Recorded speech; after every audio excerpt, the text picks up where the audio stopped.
And out of nowhere, I get a, hey, are you able to join this meeting? Message from my boss's boss. So I knew I was about to get laid off, but I'm still fully on the plane. This is the time I got laid off during my layover in Brazil. In January of this year, I had planned a chill 3-week trip in Brazil. 1 week in Rio, one in Sao Paulo, and one in Salvador. It was probably the second or third day of the trip where I was already deciding I wanted to stay longer. Just some way to practice the language, learn the history more.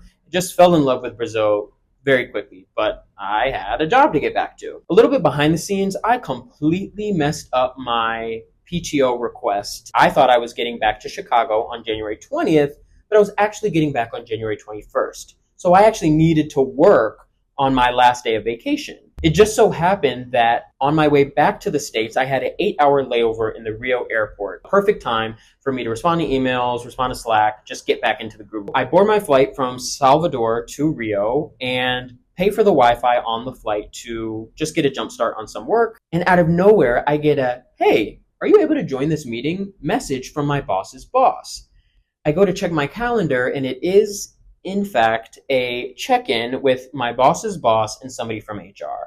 So I knew I was about to get laid off, but I'm still fully on the plane.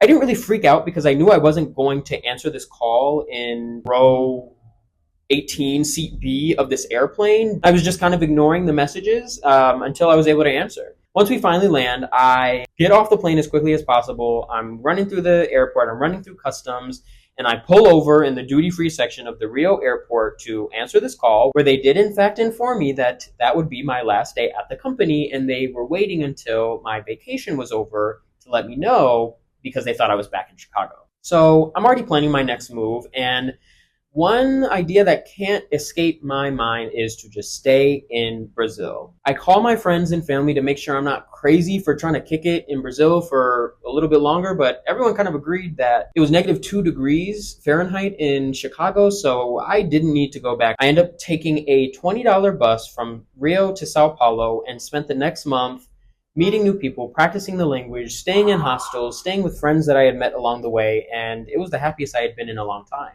9 months later, and I'm back in Sao Paulo, living here, taking Portuguese classes, documenting my experience, and I just would have never thought about a year ago today that this would be the future, but I'm really happy that it is.